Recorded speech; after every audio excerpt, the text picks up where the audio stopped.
Amron min indina inna kunna mursalin. Rahmatan mir rabbika innahu huwas samiul alim. Bertemu dengan mereka itu adalah rahmat dari Tuhanmu.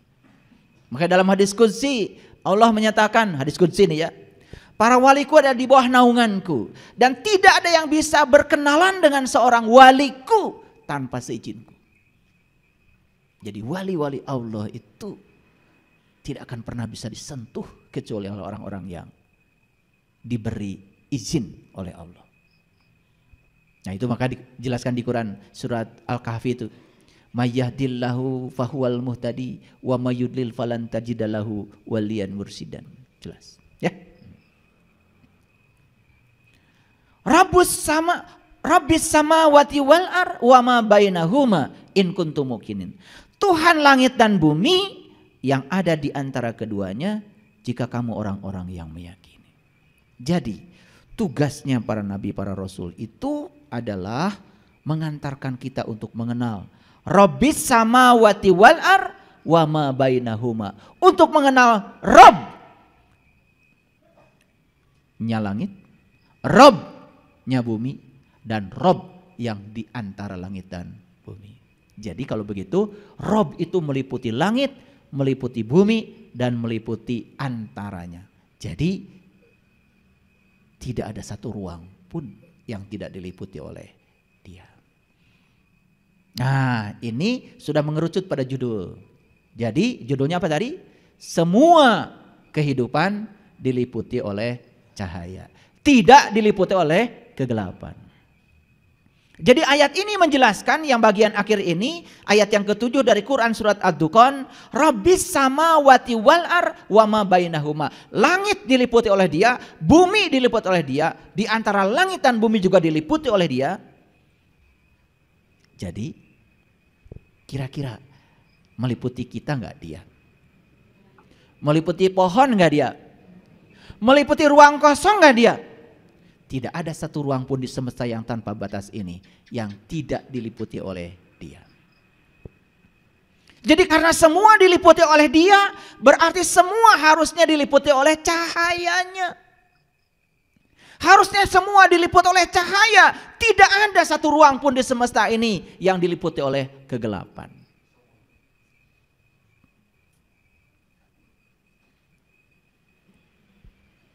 Paham? Sudah mulai masuk ke judul? Oke. Lanjut dulu ayat berikutnya. Kenapa saya tadi membahas Quran surat Ad-Dukhan itu tidak langsung saja ayat yang ke-7. Kode dari ayat 1, ayat 2, ayat 3, ayat 4. Karena saya ingin menyampaikan kepada kita, tidak cukup kita hanya dapat informasi kalau ternyata Tuhanku itu meliputi langit, meliputi bumi, dan meliputi di antara keduanya. Tidak cukup, tidak cukup. Karena apa? Karena Nabi mengatakan man arofa nafsahu faqad arofa robbahu. Kalau Dia meliputi langit dan bumi, meliputi di antara keduanya, berarti Dia meliputi kita. Betul? Jadi kalau Dia meliputi kita, berarti kita pun bisa mengenal Dia. Gitu. Jadi kenapa saya tidak langsung ke ayat yang ke-7? Kok dibahas ayat 1 sampai ayat yang ke-6 dulu? Sebetulnya pesan yang paling pentingnya adalah di ayat yang tadi Allah mengatakan siapa saja yang bisa bertemu dengan orang yang satu, membantu kita membuka ketertutupan mata kolbu kita, 2, membebaskan penyakit kulit, 3, membangkitkan kematian kesadaran kita, maka itu adalah rahmat yang paling besar dari Tuhanmu. Itu pesannya itu. Paham ya? Oke. Kita lanjut Quran surat Al-Fussilat. Surat Al-Fussilat ayat yang ke-53. Sanurihim ayatina fil afaq wa fi anfusihim hatta yatabayyana lahum annahul haq. Kami akan memperlihatkan kepada mereka tanda-tanda kami di segala wilayah dan pada diri mereka sendiri, hingga jelas bagi mereka apa itu kebenaran. Jadi mendukung ayat yang tadi? Ayat yang tadi mengatakan Dia meliputi langit, meliputi bumi, dan di antara keduanya. Tidak ada satu ruang pun di semesta yang tanpa batas ini yang tidak diliputi oleh Dia. Ayat ini menjelaskan kepada kita, kami akan memperlihatkan kepada mereka tanda-tanda kami di segala wilayah dan pada diri mereka sendiri. Jadi kalau begitu ayat ini sudah semakin mengerucut bahwa Dia yang tanpa batas itu sudah menunjukkan tanda-tandanya di segala ufuk, di segala wilayah. Dan Allah mengatakan, yang paling penting, aku sudah menunjukkan tandaku pada dirimu sendiri. Jadi apa pesan dari ayat ini? Pesannya sederhana, tidak usah mikir-mikir tanda-tandanya yang di luar sana, yang tanpa batas. Tidak akan terjangkau. Jangkau saja dulu tandanya yang ada dalam diri kita sendiri. Paham? Oke. Ini dasar-dasar ini saya jelaskan supaya ngajinya itu nggak ngawur. Nggak pakai ilmu katanya. Ayatnya jelas, kita pahami, kemudian nanti kita tinggal membuktikannya. Belum selesai kalau kita belum membuktikan. Lanjut lagi. Udah bisa mengerti? Oke. Ala innahum fi miryatim min liqa'i rabbihim ala innahu bikulli syai'in muhit. Ini Quran surat Al-Fussilat lanjutannya. Kalau tadi ayat 53, ini ayat 54. Ingatlah bahwa sesungguhnya mereka adalah dalam keraguan tentang pertemuan dengan Tuhan mereka. Ala innahum fi miryatim min liqa'i rabbihim. Ala innahu bikulli syai'in muhit. Ingat bahwa sesungguhnya Dia Maha meliputi segala sesuatu. Nih saya kasih tahu. Siapapun yang masih ragu-ragu tentang pertemuan dengan Allah, Allah mengatakan di ayat ini, ingatlah bahwa sesungguhnya Dia Maha meliputi segala sesuatu. Jadi ayat ini menegaskan kepada kita, ngasih motivasi kepada kita, ngasih semangat pada kita. Yuk. Ayat ini menjelaskan kepada kita, tidak perlu ragu-ragu kalian tentang pertemuan dengan aku, kata Allah. Karena aku meliputi segala sesuatu. Bahkan kalian pun diliputi olehku.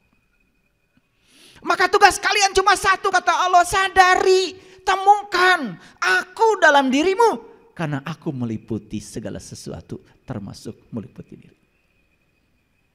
Jadi tidak boleh kita merasa kecil hati. Tidak boleh. Allah itu tidak menyayangi para nabi dan para rasul saja. Allah itu menyayangi semua umat manusia, semua makhluknya. Tidak dibeda-bedakan. Jadi kalau ada orang ngasih penjelasan sama kita, oh para nabi, para rasul itu dicintai Allah. Terus kita mau mengatakan bahwa kita tidak dicintainya? Di mana welas asihnya Allah? Di mana Maha Rahman dan Rahimnya Allah? Saya kasih tahu pada semuanya. Saya kasih tahu sama kalian semua yang masih meragukan tentang pertemuan dengan Allah, kata ayat ini. Aku meliputi semuanya. Ala innahu bikulli syai'in muhit. Aku meliputi segala sesuatu. Aku meliputi kalian. Jadi artinya Allah sedang berbicara kepada kita, semua manusia diberi hak yang sama untuk mengakses Dia. Adil? Terasa ulas asihnya?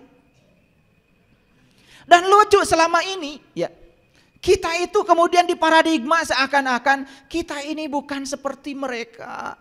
Kita tidak mungkin bisa mencapai seperti yang dicapai mereka, kan begitu? Di mana letak keadilan Allah kalau Allah membeda-bedakan seperti itu?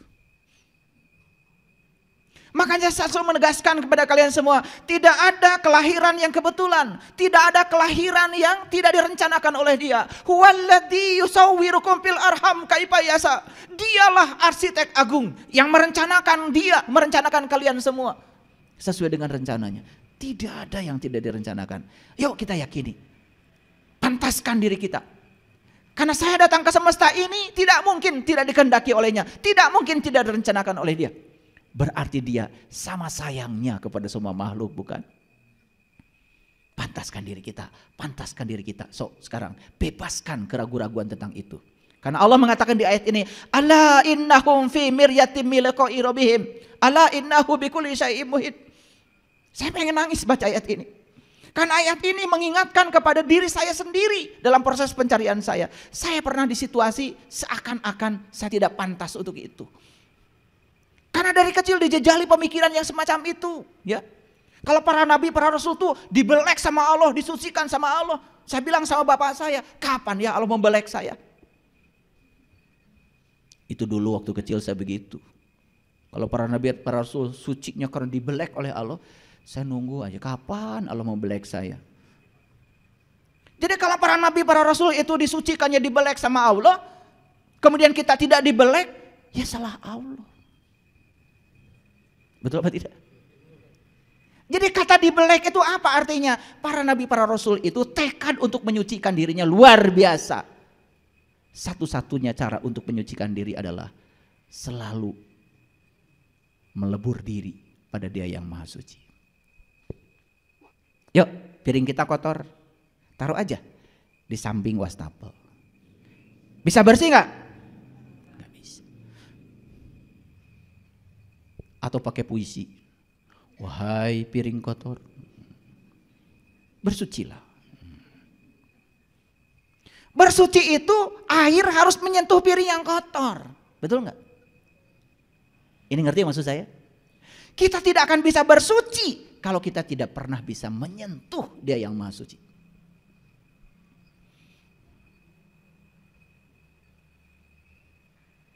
Maka di Quran dikatakan,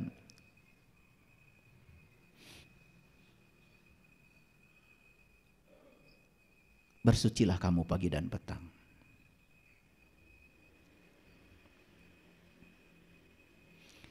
Allahu Akbar kabiro, walhamdulillahi katsiro, wa subhanallahi bukratan wasil.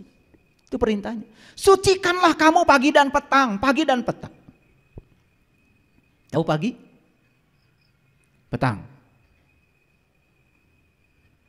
Pagi itu pertemuan antara gelap dengan terang. Petang, pertemuan antara terang dan gelap. Jadi pagi dan petang itu sebetulnya bukan pagi jam 6, petang jam 4 sore, bukan itu. Setiap bertemu gelap dan terang, bersucilah supaya tetap terang. Ngerti maksudnya? Ngerti maksudnya? Ini bahasa hakikat ya. Setiap ada pertemuan terang, kan kita hidup itu pastilah ya, lagi terang tiba-tiba ada gelap, kan begitu. Nah, jangan sampai gelap diizinkan untuk mengotori terang.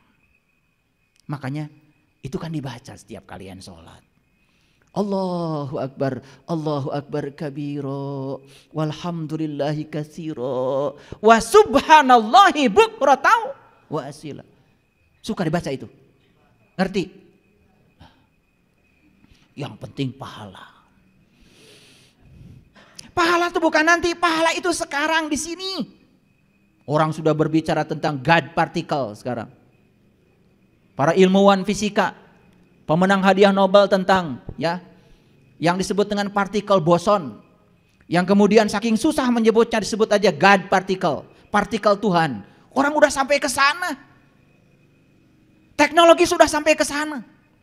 Dulu orang bilang atom adalah bagian yang terkecil dari suatu unsur yang tidak bisa dibagi lagi. Itu dulu tahun 45. Sekarang dalam atom ada elektron.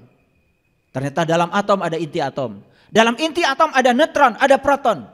Kata-kata atom adalah bagian dari suatu unsur yang tidak bisa dibagi lagi. Lebur. Makanya jangan mengajar yang sudah out of date. Jadi kalau guru SD saya pernah menemukan mengajarkan atom adalah bagian terkecil dari suatu unsur yang tidak bisa dibagi lagi.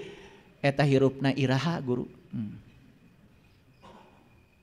Sekarang itu atom sudah ketemu yang bagian kecil lagi. Ada elektron, ada proton, ada neutron. Bahkan sekarang sudah ketemu lebih kecil lagi namanya quark.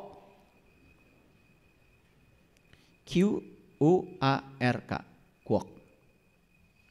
Bahkan sekarang sudah ketemu lebih kecil lagi dari quark namanya boson. Saking bingung para ilmuwan disebut aja partikel Tuhan, God particle. Nah kalau saya bicara ini stop dulu, nanti pusing. Stop dulu. Kita mau belajar Al-Latif aja, Dia yang maha halus. Berarti yang maha halus tidak bisa dibagi lagi. Ya, gitu. Kalau sudah sampai pada yang maha halus, berarti tidak bisa dibagi lagi. Jadi jangan-jangan yang disebut dengan partikel Tuhan oleh para ilmuwan itu sebetulnya adalah sesuatu yang tidak bisa dibagi lagi saking kecilnya. Siapa itu? Jangan-jangan Al-Latif. Jangan-jangan. Ya, saya belum menyampaikan ya. Tetapi kita dikasih ilmunya kok untuk memasuki itu kalau mau. Kalau mau. Kita bisa mengakses alam-alam yang tinggi kalau mau. Bahkan kita bisa mengakses nur ala nurin kalau mau.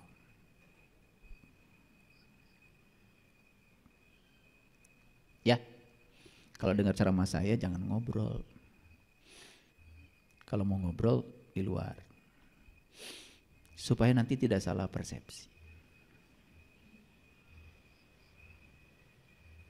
Semua yang saya sampaikan gak usah dibahas, gak usah dibahas.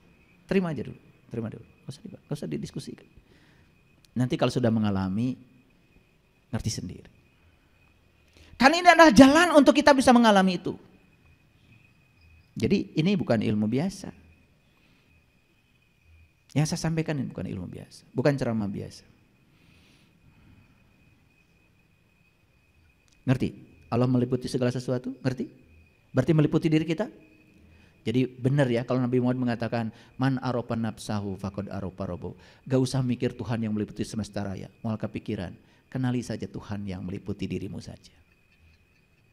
Karena dokter juga tidak mungkin periksa darah dikeluarkan sadayana. Satetes we, begitu diperiksa satu tetes di lab, oh trombositnya sekian, leukositnya sekian. Betul nggak? Makanya kenalnya satu tetes aja, seluruh darah bisa diceritakan. Ilmuwan juga tidak pernah bawa samudra ke laboratorium. Mual mahi. Betul? Ya, ambilnya satu tetes. Diperiksa pH-nya berapa, kadar garamnya berapa, salinitasnya berapa. Oh, bisa diceritakan itu semuanya. Makanya siapa yang kenal dirinya, dia kenal Tuhannya itu maksudnya gak usah keluar. Ke dalam saja. Paham? Oke. Ini belum masuk ya ke judul yang tadi. Jadi tadi judulnya apa? Masih ingat? Semua kehidupan diliputi oleh cahaya, bukan kegelapan. Ini ayat-ayat baru menegaskan kepada kita bahwa Dia Sang Maha meliputi itu, meliputi semuanya. Sehingga setelah itu kita akan sadar, oh ternyata Dia pun meliputi diri saya. Kalau Dia meliputi diri saya, harusnya saya percaya. Make poek, kan gitu. Betul nggak? Pertanyaan itu sebetulnya. Harusnya kan kita percaya, kenapa kita gelap gitu. Ngerti maksud saya? Itu maksudnya. Lanjut dulu, pelan-pelan ngajinya. Makanya perhatikan. Ini Quran surat Hud, ya surat 11 ayat 92. Ini sebetulnya cerita tentang Syuaib dengan umatnya, Nabi Syuaib. Jadi Nabi Syuaib ini sedang dialog dengan umatnya. Dan Nabi Syuaib itu kan Rasul ya. Ketika menyampaikan sesuatu pada umatnya, tidak semua umatnya itu ngikuti apa yang disampaikan oleh Syuaib. Dan itu hukum alam. Oleh karena itu jangan gampang kecil hati lah. Kalau semua orang tuh ada yang pro, ada yang kontra. Pro dan kontra itu sisi-sisi kebenaran. Karena uang pun kalau cuma satu bagian, ya tidak bolak-balik, mual payu. Listrik ini bisa nyala karena ada positif dan negatif. Kalau kita hanya menerima yang positif, tidak mau yang negatif, tidak nyala. Jadi sebetulnya alam semesta ini dibangun oleh dualitas. Maka terima semua dua-duanya. Jangan ditandingkan, yang penting disandingkan. Jangan diduelkan, yang penting diduetkan. Positif dan negatif disandingkan, lampu nyala. Tapi kalau ditandingkan, kebakaran. Sering kebakaran? Nah kebakaran itu karena yang positif dan negatif oleh kalian diduelkan. Kebakaran di rumah terjadi karena apa? Pasangan suami istri berduel, bukan berduet. Bertanding, bukan bersanding. Padahal dia lupa. Waktu dia jadi pengantin kan sama MC dibilang, kedua mempelai sebentar lagi akan disandingkan dalam kursi pelaminan. Kan begitu, bohong. Akhirnya tinju dianggap ring. Ya. Jadi bukan bersanding malah bertanding, bukan berduet malah berduel. Udah rusak jadi hitam-hitam. Disebut aja KDRT. Gak ngerti saya. Kok bisa begitu? Nah, Syuaib menjawab pertanyaan dari umatnya. Dan Syuaib mengatakan begini, hai kaumku, apakah keluargaku lebih terhormat menurut pandanganmu daripada Allah? Jadi gini, ini ceritanya di ayat sebelumnya, keluarga Nabi Syuaib ini keluarga terhormat secara sosial. Nah, ketika Syuaib itu menjadi rasul kemudian dihina. Nah, orang-orang itu lebih menghormati keluarganya daripada Nabi Syuaib, kira-kira begitu. Makanya kemudian Nabi Syuaib mengatakan, hai kaumku, apakah keluargaku lebih terhormat menurut pandanganmu daripada Allah? Sedangkan Allah kamu jadikan sesuatu yang terbuang di belakangmu. Sesungguhnya Tuhanmu meliputi apa yang kamu kerjakan. Lagi-lagi di sini, perhatikan ayatnya. Inna Rabbi bima ta'maluna muhit. Jadi kalau Allah meliputi semua yang kamu kerjakan, berarti awas nih, berarti tidak ada satu kejadian pun yang terjadi tanpa kehadirannya. Awas ya. Oleh karena itu, kalau kita sadar tidak ada satu peristiwa pun yang terjadi tanpa kehadirannya, maka kita tidak akan bisa menolaknya. Nah, kita masih suka menilai baik buruk terhadap semua kejadian. Padahal kita tahu dari ayat ini, Inna Rabbi bima ta'maluna muhit, sesungguhnya tidak ada satu peristiwa pun yang tidak ada kehadirannya. Paham? Nah, ini nanti akan banyak pertanyaan.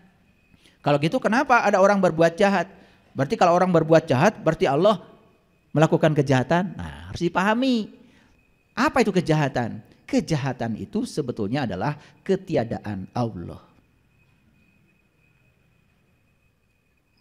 Sama seperti gelap. Gelap itu sebenarnya ketiadaan cahaya. Oleh karena itu, kalau ingin menghilangkan kegelapan, tidak cukup didemo, tidak cukup diusir, tidak cukup teriak-teriak. Karena kegelapan itu hanya akan bisa hilang kalau kita mau menghadirkan cahaya. Jadi sebetulnya kegelapan pun, kejahatan pun hanya akan bisa hilang kalau kita bisa menghadirkan cahaya. Nah, apa yang terjadi selama ini? Yang terjadi selama ini, setiap ada kejahatan, kita pun melawan kejahatan. Akibatnya kita pun jadi berbuat jahat. Jadi gelap ditambah gelap. Ini adalah cara menyelesaikan kejahatan yang kurang tepat. Nih, saya kasih tahu. Ada orang yang di penjara nggak sekarang? Ada. Kenapa di penjara? Dianggap melakukan kejahatan. Yang dipenjara orangnya atau kejahatannya? Apakah kejahatannya selesai? Maaf ya, cerdas sedikit. Kan yang dihukum, yang dipenjara orangnya. Apakah kejahatannya bisa dihukum? Gak bisa. Oke, baik. Sekarang kita masuk pada satu babak baru. Jadi sekarang yakin Allah meliputi segala sesuatu? Yakin meliputi langit? Yakin meliputi bumi?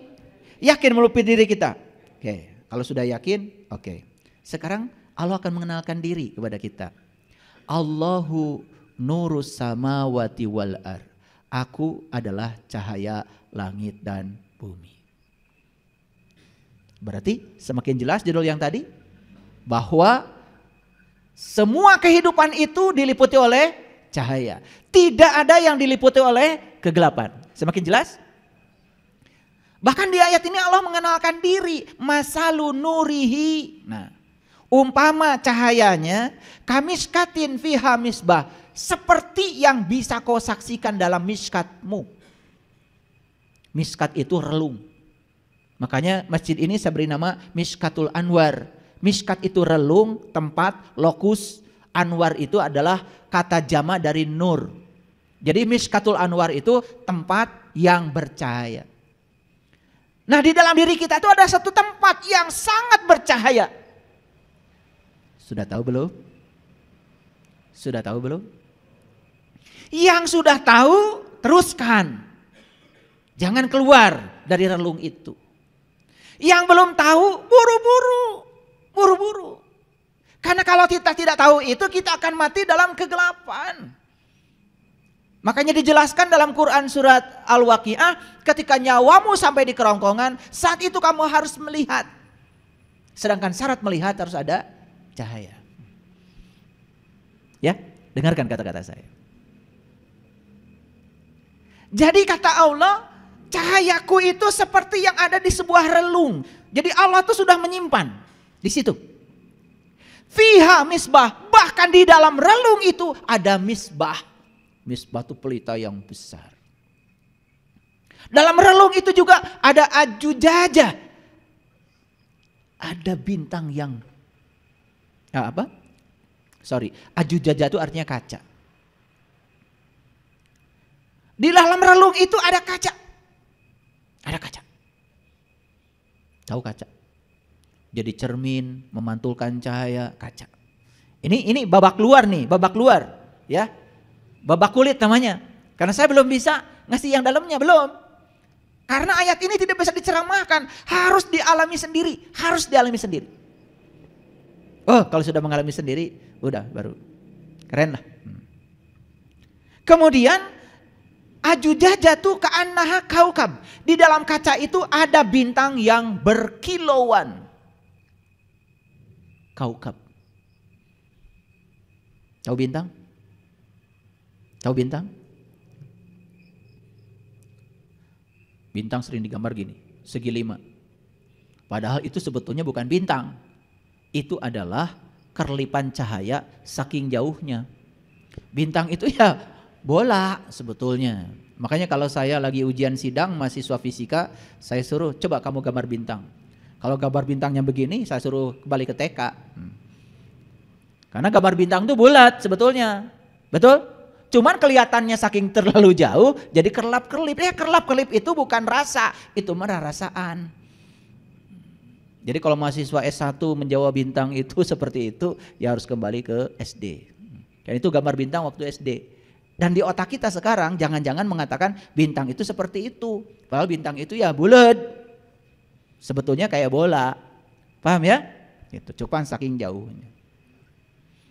Makanya Sunan Kalijogo mengubah lagu namanya Lir Ilir. Bocah angon, penek no blimbing kui, lunyu penek no, gitu. Bocah angon tuh kita. Kita harus memanjat pohon blimbing. Nah, pohon blimbing itu bukan pohon blimbing yang di kebun. Blimbing itu lambang dari bintang.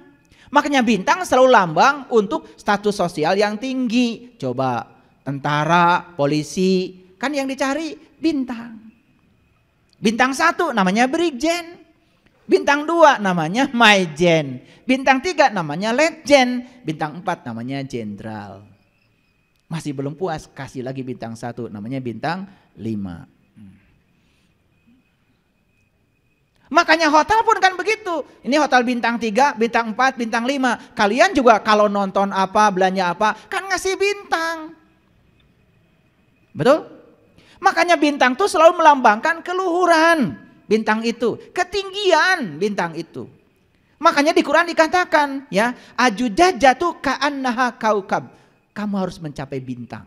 Makanya di masjid ada menara, di menara pun adanya bulan bintang. Bintang lagi. Pengen lihat bintang. Kan Nabi Ibrahim juga ketika ingin bertemu Tuhan, yang beliau saksikan bintang dulu. Setelah itu baru bulan, setelah itu baru matahari. Itu adalah proses untuk pengenalan. Itu Quran loh.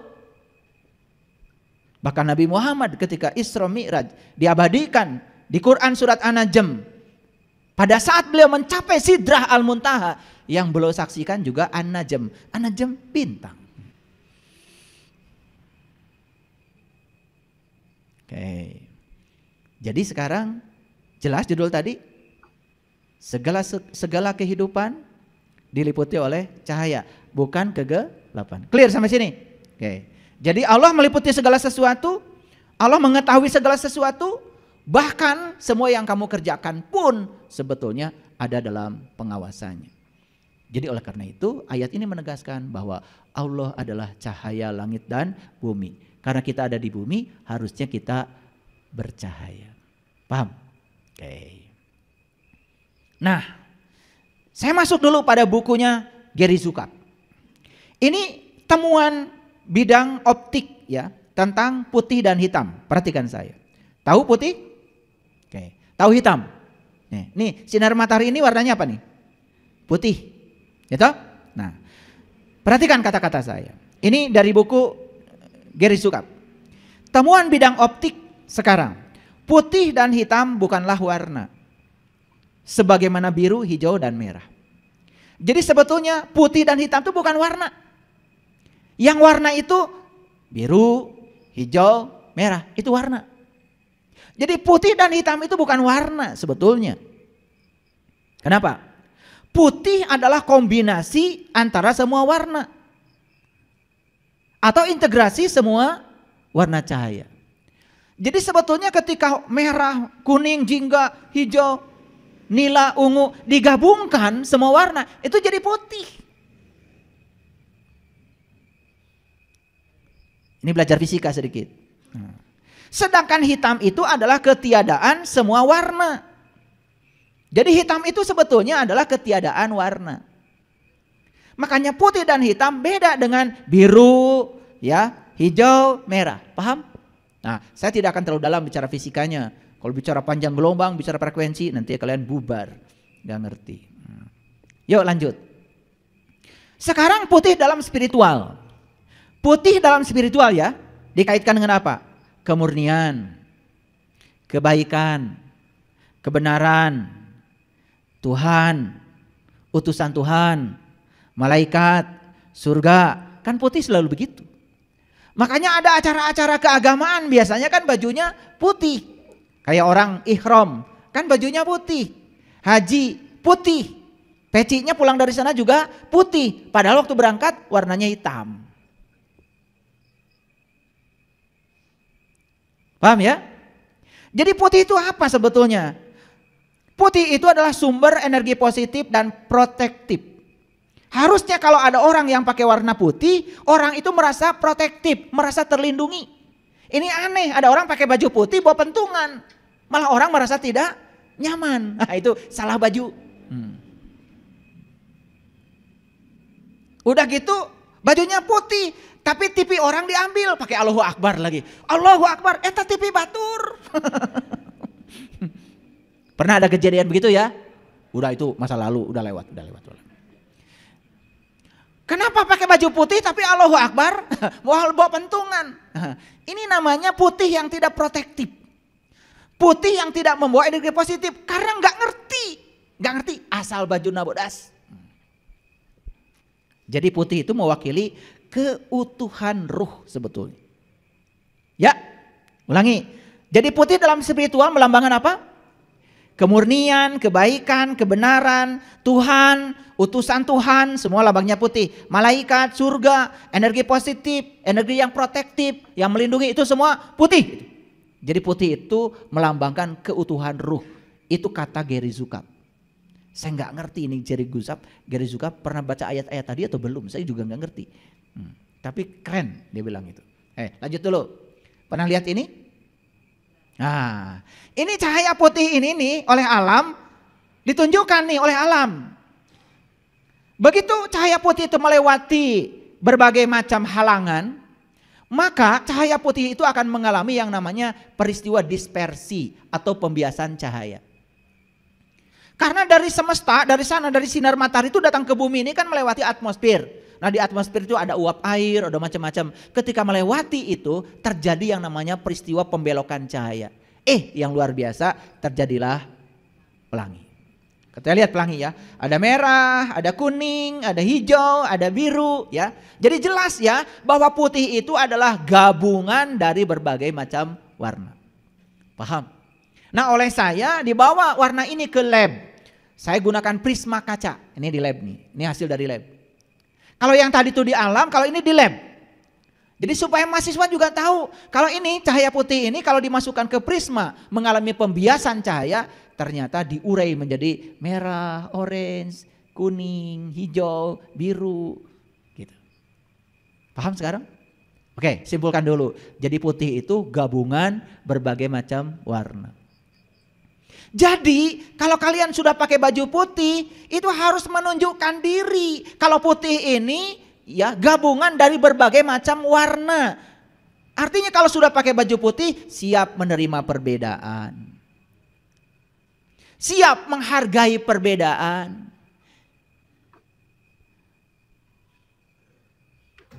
Kalian bajunya sudah putih, tapi merasa paling benar. Semua orang lain salah. Yang berbeda sedikit dengan dia, dikafir-kafirkan.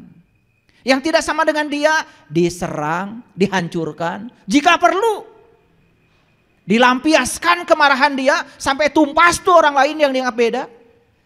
Salah baju. Raneh mah. Jadi kalau kopiah kita sudah putih, artinya kita sudah bisa menerima semua warna. Karena putih itu gabungan dari semua warna. Harusnya sudah siap untuk menerima semua yang berbeda. Harusnya kalau sudah putih lebih toleran. Kahartos itu ente. Sok nganggo acuk bodas. Asal we pakai baju bodas, ngarti ente. Nah, sekarang kita lihat hitam dalam spiritualitas.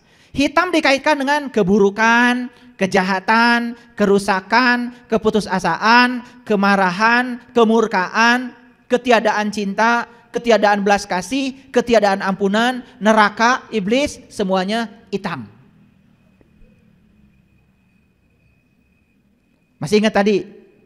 Putih itu kehadiran cahaya, sedangkan hitam ketiadaan cahaya. Jadi sebetulnya kalau orang itu mengalami keburukan, kejahatan, kerusakan, keputusasaan, kemarahan, kemurkaan, itu bukan Allah yang melakukan. Justru ketidakhadiran Allah.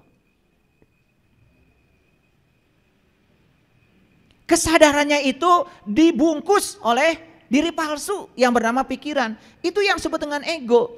Makanya pikiran yang tidak terkena oleh cahaya ilahi sering disebut dengan pikiran gelap. Dan pikiran gelap itu yang disebut dengan syaitan.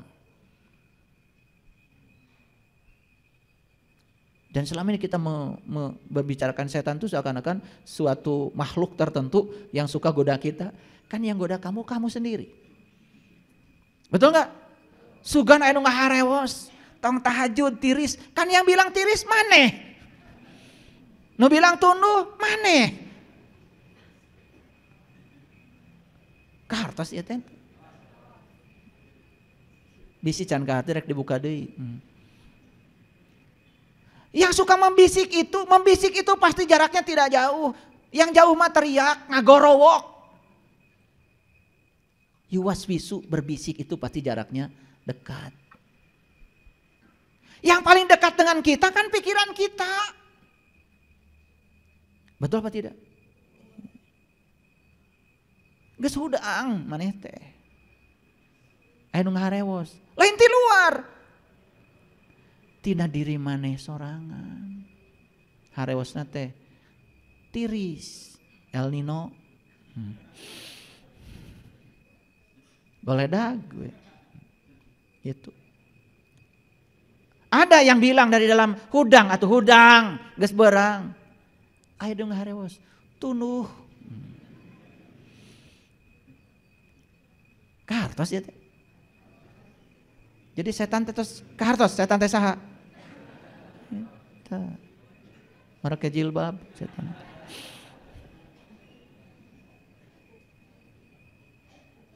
Cuma selama ini kan digambarkan setan itu seakan-akan makhluk yang ngikutin kita terus. Aduh ya Allah. Cing atuh hari bodoh teh. Ya tong kabina-bina teuing atuh bodoh teh. Nah hitam itu melambangkan kegelapan atau hitam itu melambangkan ketidakadaan akal, ya atau ketika cahaya akal tidak ada. Hitam itu melambangkan penderitaan jiwa. Ini secara spiritual ya. Oke, ulangi dulu. Putih itu gabungan berbagai macam warna. Putih dalam spiritual melambangkan sesuatu yang positif, Sedangkan hitam dalam spiritual menggambarkan segala hal yang negatif. Iblis, neraka, kemarahan, itu semuanya hitam. Dan kita udah tahu hitam itu sebenarnya bukan warna. Hitam itu hanyalah ketiadaan cahaya. Nah, pertanyaannya, kan Allah itu bersama dengan kita. Kan Allah tidak pernah meninggalkan kita. Betul, Allah tidak pernah meninggalkan kita. Tapi kamu meninggalkan Allah. Paham? Jadi sebetulnya bukan Allah melakukan kejahatan, awas. Kan la haula wala quwata, ya. Berarti lamun urang hayang maling, kemudian terjadilah maling. Berarti Allah yang maling, awas. Itu ketidakhadiran Allah. Allahnya selalu ada, tapi kamu tidak menghadirkannya. Itu yang menyebabkan kejahatan. Jadi kejahatan itu sebetulnya adalah kegelapan akibat ketiadaan cahaya. Makanya leluhur kita ngajarin kepada kita, pelajarannya adalah eling lan waspada. Eling itu artinya selalu sadar, waspada itu mawas diri. Sadar dan mawas diri. Tidak ada sebetulnya kejahatan kalau kita selalu merasakan kehadirannya. Jadi bukan Allah sebetulnya yang meninggalkan kita. Kita meninggalkan Allah. Kita terasing di rumah kita sendiri. Itulah kejahatan. Oke, lanjut dulu. Pelan-pelan ya. Nah, ada jiwa utuh, ada jiwa yang tidak utuh. Jiwa yang tidak utuh itu hidup dalam keadaan terkoyak. Sebagaimana diwakili oleh satuan atau kombinasi warna. Ayo lihat saya lagi. Tadi kan ada warna putih. Tapi ada warna pecahannya. Ada merah, ada kuning. Nah, itu sebetulnya merah, kuning, hijau dan lain sebagainya. Itu adalah cahaya putih yang terkoyak. Paham ya? Jadi sebetulnya ya, jiwa yang tidak utuh itu artinya adalah jiwa yang dalam keadaan terkoyak. Nah, kalau gitu jiwa utuh apa? Jiwa utuh adalah hidup dalam keadaan tak terkoyak. Sebagaimana diwakili oleh sinar putih. Jadi kalau jiwa kita ini sering terkoyak, hanya merupakan satu warna. Bukan kombinasi dari warna, tidak putih. Itu yang disebut dengan jiwa yang sedang dalam keadaan kegelapan. Nah, sekarang kita tarik ke dalam dunia spiritual. Di Quran Allah mengatakan, laqad kafarol ladzina qalu innallaha salisu salasa. Allah mengatakan di Quran, setiap jiwa itu ada temannya. Teman jiwa yang pertama namanya Nurullah. Teman jiwa yang kedua namanya Nur Muhammad. Sering disebut Rasulullah yang sejati. Makanya jiwa ini adalah nur yang ketiga yang setiap saat ditemani oleh Nurullah dan Nur Muhammad. Cuman kita sering terhalang dari Nurullah dan Nur Muhammad. Sehingga sang jiwa tidak mendapatkan cahaya. Itu namanya jiwa yang terkoyak. Nah, jiwa yang terkoyak itu yang disebut dengan jiwa yang sedang mengalami penderitaan. Nah, sebetulnya kenapa banyak manusia yang menderita? Karena jiwanya terkoyak. Kenapa terkoyak? Karena Nurullah dan Nur Muhammad yang ada dalam dirinya sama sekali tidak diakses. Sehingga dia berdiri sendiri dalam kegelapan. Nah, Nurullah itu adalah Allah, Nur Muhammad itu adalah Rasulullah. Jadi Allah dan Rasulnya yang ada dalam dirinya tidak dihiraukan. Sifat Rasul ada berapa? 4 kan? Sidik, amanah, fatonah, balagoh. Jadi sebetulnya Rasulullah sejati itu ada dalam diri setiap manusia. Kamu jangan bodoh. Fatonah itu yang bicara. Kamu harus benar ngomongnya. Sidik yang bicara. Kamu jangan bohong. Sidik yang berbicara. Sampaikan ini bukan punya kamu, punya orang. Amanah yang sedang berbicara. Jadi sebetulnya itu tuh bicara terus menerus. Cuman kita tidak dengar. Kenapa? Jiwa kita tidak utuh.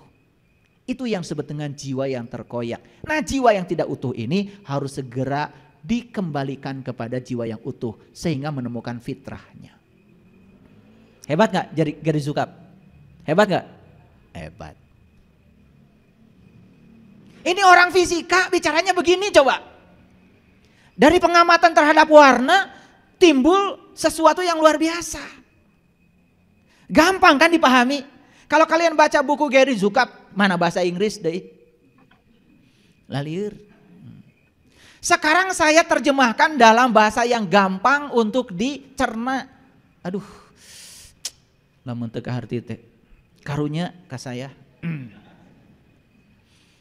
Nah, jiwa yang kehilangan sentuhan dari sumber cahayanya adalah jiwa yang memiliki kemampuan kejahatan sebagaimana warna hitam. Jadi kok ada orang, kan pada diri kita tuh ada Allahnya. Tapi orang kok berbuat jahat. Nah itu artinya jiwa yang kehilangan sentuhan dari sumber cahayanya. Jadi jiwa itu adalah nur juga, cuman cahaya ketiga. Dia kehilangan sentuhan dari Nurullah dan Nur Muhammadnya. Aduh kalau ngaji bener nih, tauhid. Harusnya semua orang tuh bener. Dan harusnya hidupnya itu menakjubkan. Enggak paroek kayak gini. Mohon izin ya.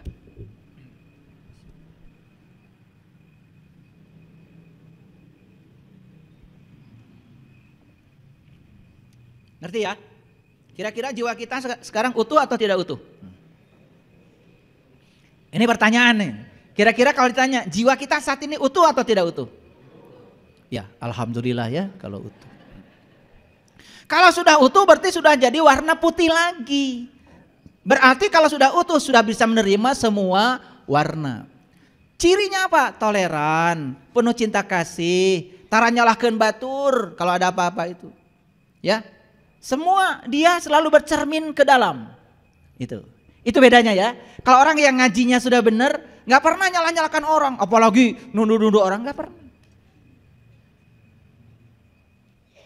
Nah yang suka nyalah-nyalahkan orang asapang benerna itu sebetulnya ciri jiwanya masih terkoyak. Alus nama nyumput we atuh. Nah yang paling berbahaya itu jiwa yang terkoyak tampil di publik. Jika nu heueuh, jika nu bener. Itu yang berbahaya. Makanya bajunya putih teh buah pentungan kan aneh. Bajunya putih tetapi yang ditebar di mulutnya adalah kebencian atas nama agama dan Tuhan lagi. Cing saladar atuh. Nah sekarang kita bicara kejahatan. Jadi kejahatan itu apa sebetulnya? Kejahatan adalah ketiadaan cahaya atau ketiadaan cinta dalam semua keadaan. Jadi kejahatan tadi lambangnya hitam kan? Hitam itu ketiadaan cahaya. Ketika jiwa lebih memilih marah daripada mengampuni, menyalahkan daripada memahami, maka jiwa sedang memilih karma negatif dari pilihan-pilihan yang dibuatnya selama di bumi.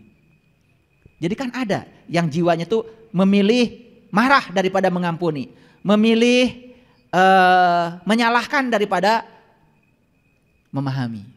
Coba boleh sekarang kalau ada sesuatu yang tidak disukai, pahami dulu sebelum kita menyalahkan. Daripada marah kan lebih bagus mengampuni, betul nggak? Nah ketika kita memilih marah daripada mengampuni, memilih menyalahkan daripada memahami, jiwa sedang memilih karma negatif dari pilihan yang dibuatnya selama di bumi. Kalau karma negatif berarti dia sedang menciptakan sebab yang negatif. Hasilnya negatif. Udah gak usah, dia Pak pengen ikut ngaji. Jangan dikira loh, siapa jiwa di situ. Yuk kita teruskan. Ini berarti jiwa menciptakan lebih banyak keterbatasan kesadaran. Jadi ketika jiwa itu tidak bisa mengakses Nurullah, Nur Muhammad, tidak bisa mengakses sumber cahayanya, berarti dia menciptakan lebih banyak keterbatasan kesadaran. Makanya kesadaran yang terbatas itu yang disebut dengan neraka. Jadi apapun jadi masalah. Apapun jadi menderita. Betul nggak? Masalah besar kita itu bukan di luar para hadirin. Masalah besar kita itu ada di sini. Ketika pikiran masih menghakimi, masih terjebak benar salah, itu sumber masalah kita yang sebenarnya. Coba, ketika sesuatu disebut salah, kan kita marah. Padahal yang bilang salah siapa? Pikiran kita. Ketika sesuatu disebut buruk, kan kita marah. Yang bilang itu buruk siapa? Kan pikiranmu, hasil penilaianmu sendiri. Jadi kita ditipu terus oleh pikiran. Inilah pentingnya pikiran itu diberi cahaya. Jiwa yang memiliki keterbatasan kesadaran akan mudah tertarik pada kejahatan. Paham ya? Jadi semakin jelas ya bahwa jiwa yang terkoyak itu menciptakan lebih banyak keterbatasan kesadaran. Nah, jiwa yang memiliki keterbatasan kesadaran akan mudah tertarik pada kejahatan. Jadi yang suka gampang tersinggung, gampang marah, gampang baed, itu jiwanya tidak utuh walaupun tadi ngakunya sudah utuh. Cenah karasaeun. Nah sekarang bagaimana cara memahami kejahatan? Kalau tadi kan kejahatannya udah kita pahami. Sekarang bagaimana cara kita memahami kejahatan? Yuk kita pahami.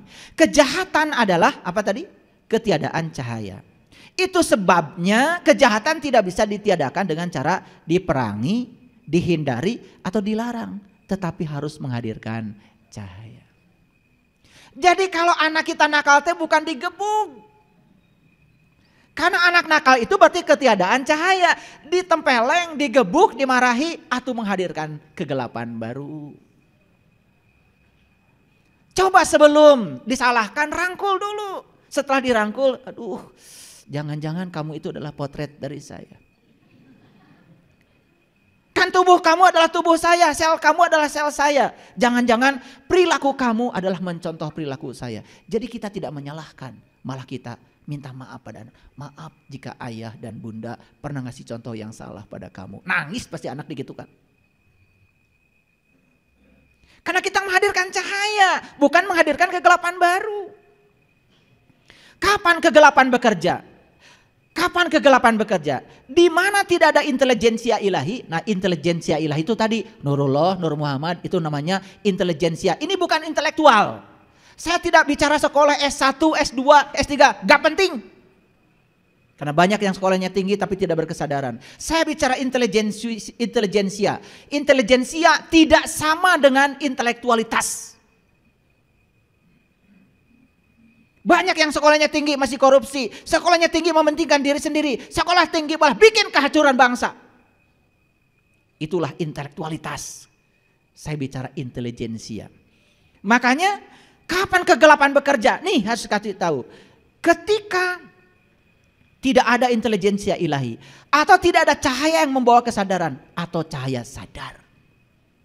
Jadi begitu tidak ada cahaya kesadaran yang menyinari, maka jiwanya dalam kegelapan. Begitu dia kegelapan, berarti disitulah kegelapan akan bekerja. Kapan kita terjatuh dalam kegelapan? Ketika kita sedang berada dalam kegelapan itu sendiri. Ya? Oke, sedikit lagi. Ini sebetulnya bukunya Gary Zukav, kalau saya bahas semuanya tidak cukup sampai jam 4 sore. Ini saya cuplik bagian fisika ruhnya saja, hanya beberapa halaman. Jadi apakah kegelapan itu kekal? Pertanyaan.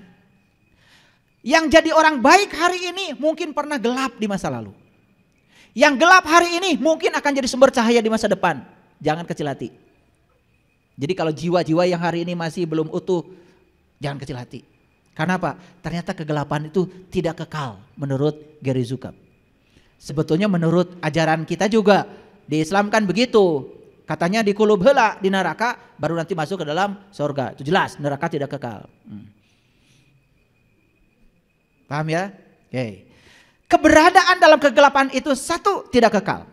Setiap jiwa lambat laut akan tercerahkan secara penuh. Jiwa yang tanpa cahaya akan banyak diberi bantuan untuk mengetahui cahaya sepanjang waktu. Cing era atuh.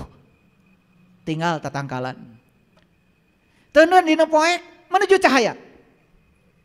Betul? Nah ari jalmi kalah kaneangan anu poek. Laron saja keluar dari lubang, dia terbang mencapai cahaya. Setelah mencapai cahaya dengan itu, ya, dengan sayapnya yang rapuh itu, dia jatuh mati. Cek laron teh silaru, sudah puas karena saya sudah mencapai cahaya. Cuman mencapai lampu jatuh aja. Karena begitu ringkih sayapnya. Manusia diberi sayap lebih keren lagi, bisa terbang dari alam dunia ke alam akhirat. Kalau yang tahu ilmunya. Satu kerdipan mata saja. Datang neangan ilmuna tuh cari cing bae. Dorongan untuk memikirkan cahaya selalu ada. Sebetulnya dorongan itu selalu ada pada setiap orang. Cuma dorongan itu tidak pernah didengar. Ada cita-cita hayang balik mah, aya. Nanti baraleg wae. Karena intinya kita tidak jujur pada diri sendiri. Nah sekarang bagaimana cara menanggapi kejahatan? Penyembuhan bagi ketiadaan adalah kehadiran. Ulangi. Penyembuhan bagi ketiadaan adalah kehadiran. Kejahatan adalah ketiadaan cahaya. Jadi tidak mungkin disembuhkan dengan ketiadaan cahaya. Ketika kita membenci kejahatan atau membenci orang yang terlibat di dalamnya, berarti kita tidak menyumbang kehadiran cahaya, melainkan menyumbang ketiadaan cahaya. Nih, lihat saya.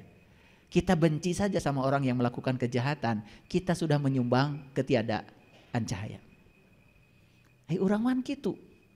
Diberitakan ada orang dianggap jahat karena sudah diumumkan. Diberitakan di kantor di mana bisa. Marane nu ngomongkeun anu jarahat teh. Maneh ge jahat. Berarti diri kamu pun sebetulnya sedang menyumbang ketiadaan cahaya. Suka membicarakan keburukan orang. Eta batur menyumbang teh duit, ieu mah nyumbang kegelapan. Kebencian pada kejahatan tidak akan mengurangi kejahatan, melainkan justru meningkatkannya. Semakin benci kita kepada kejahatan, kejahatan semakin meningkat. Jadi, siapa jiwa yang menderita? Ketiadaan cahaya menyebabkan jiwa menderita dan diliputi oleh kepedihan. Ketika kita membenci, berarti kita sedang membawa penderitaan itu kepada diri kita sendiri.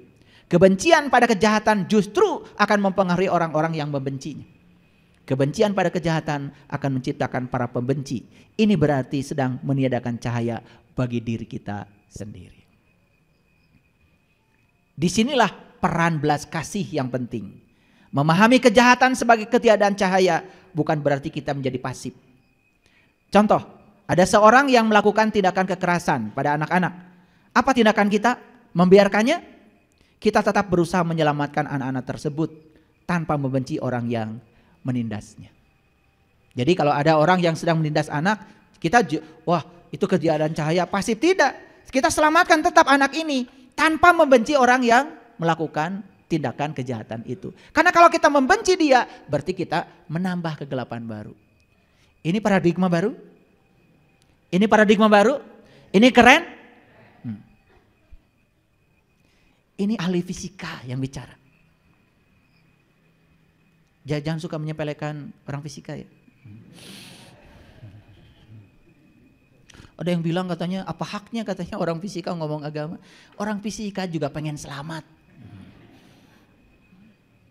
Emang yang selamat yang belajar di fakultas agama saja. Kan saya juga pengen selamat walaupun belajar di fakultas MIPA.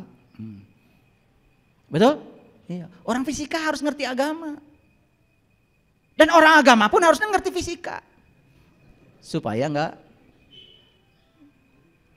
salah persepsi. Karena apa? Kan Allah bilang, aku yang awal, aku yang akhir. Aku yang nyata, aku yang tidak nyata. Jadi hati-hati. Semua yang nyata kan dia juga. Betul apa tidak? Iya. Yang nyata materi kan berasal dari energi. Tadi energi juga berasal dari materi. Betul? Oke. Bagaimana mengalahkan ketiadaan?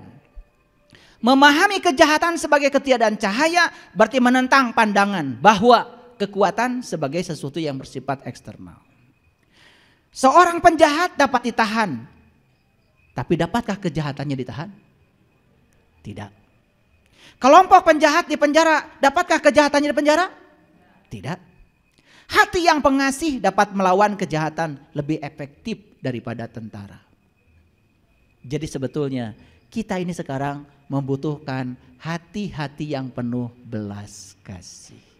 Judulnya Quran jadi jelas. Kenapa judul Quran? Ar-Rahman Ar-Rahim. Jadi sebetulnya kita semua itu harus menjadi sumbernya belas kasih. Sumbernya cinta kasih. Wah, tebih kenehnya ngawas teh deui kadinya. Bagaimana kita bisa menjadi sumber cinta kasih, sumber belas kasih? Satu kuncinya. Meleburlah kepada Dia Sang Maha Pengasih, Maha Penyayang. Sibgot Allah. Dan orang-orang yang sudah dapat celupan dari Allah yang Maha Pengasih dan Maha Penyayang, kelihatan sekali dalam hidupnya. Welas asih, berehan, asihan. Jika beas. Beas itu kan singkatan. Berehan, asihan. Betul apa tidak? Bager teu beas. Bager. Tara melak oge aya we di imah. Betul? Tiap bade tuang aya we ya. Terus ada di mana magic jar luar biasa. Ku bager-bagerna beas. Berehan, asihan. Ya. Teu melak teu naon aya we. Malihaman nuju ngahuap teh teremut-emut acan kana melakna.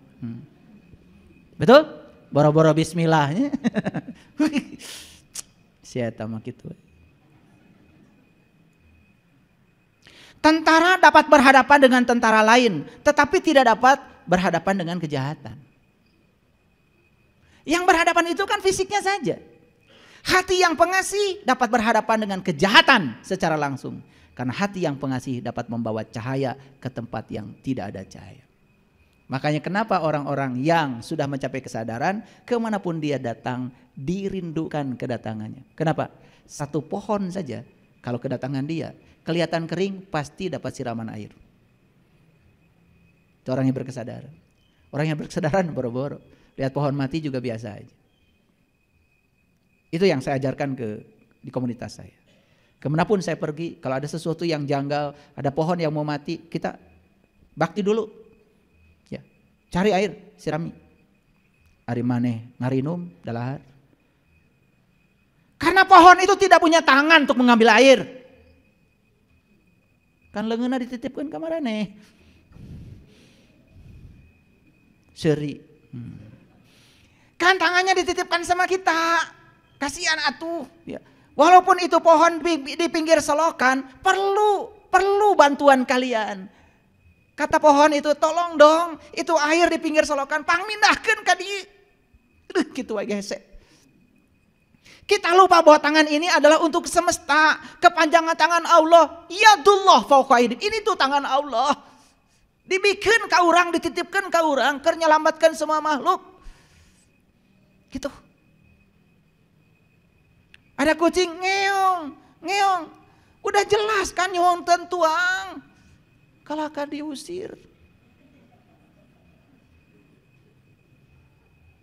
Ini hati yang gelap seperti itu, jiwa yang gelap seperti itu, tapi jiwa yang pengasih. Begitu ngeong, pasihan tuang. Lapar, merendam manehna teh teu gaduheun artos. Teu bisa meuli pedah ka pasar, teu bisa da leungeunna dititipkeun ka urang. Apa salahnya sih tinggal ngambil peda satu, tong dibere huluna, aduh. Dituang heula, dagingna heula, cucukna jeung huluna bikeun ka manehna atuh karunya.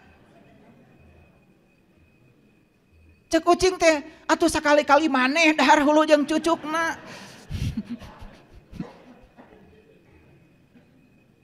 Cing atuh ari masihan teh nu sae. Pasihan nu sae, pasihan daging. Sakali-kali mah atuh ping-ping hayam teh kerucing. Dan moal sangsara moal insyaallah. Makanya saya kalau di rumah, mohon maaf orang yang kerja ya, saya kasih peringatan.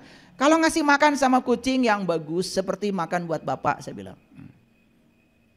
Dah kasihan dia juga pengen makan yang enak, pengen daging. Hese atuh dahar tulang mah. Urang oge dahar tulang mah hese. Cing tong hesekeun batur. Ini hati jiwa yang pengasih. Kenapa kita tidak pengasih? Karena jiwa kita ini tidak pernah terkena cahaya, sumbernya cahaya. Itu masalah kita selama ini. Maaf ya, saya ini pengen nangis saya kalau ngomong begini. Karena saya melihat betapa banyak manusia-manusia yang jiwanya terkoyak. Bahkan jiwa-jiwa yang terkoyak menyampaikan kajian-kajian tertentu di tempat tertentu seakan-akan dia sudah utuh. Yang disampaikan apa? Yang disampaikan malah kebencian kepada orang lain yang berbeda dengan kelompoknya. Orang yang sudah pengasih, orang lain jahat pun dia tidak pernah melawan kejahatan. Orang lain cuma beda keyakinan dengan dia. Apa kesalahannya? Apa kesalahannya? Perlukah mereka diperangi? Tidak, hormati. Karena mereka juga menghormati kita. Kalau ajaran ini ditanamkan di negeri kita, NKRI ini akan selalu jaya. Kenapa? 700 bahasa daerah, berbagai keyakinan di kita diikat oleh satu yang namanya Bhinneka Tunggal Ika. Luar biasa Bung Karno menyampaikan warisan kepada kita. Dan kita pelihara ini. Cara meliharanya gimana? Yuk kita kembangkan sifat toleransi, harmonisasi. Belajar menerima perbedaan seperti yang diajarkan warna putih. Jadi kalau besok-besok pakai warna putih, gagah. Tos ngartos aya nama. Ya, itu. Tidak boleh lagi ada orang yang terluka hatinya oleh saya. Tidak boleh lagi ada orang yang berkurang kebahagiaannya dengan saya. Gitu. Paham ya? Maaf ya. Ada yang bilang sama saya, kalau bisa katanya ceramah jangan teriak-teriak. Saya nggak bisa. Ini yang dorong dari dalam, bukan saya. Bukan saya pengen teriak-teriak kayak tukang obat, bukan. Karena dorongan energi dari dalam ya nggak bisa. Memang ini gaya saya. Semoga tidak terganggu ya. Sakit hati? Alhamdulillah kalau gitu. Udah ngerti sekarang? Semua kehidupan diliputi oleh cahaya, bukan kegelapan. Oleh karena itu, kalau kita merasa kita sedang hidup, yuk kita sekarang tunjukkan cahaya yang meliputi kita.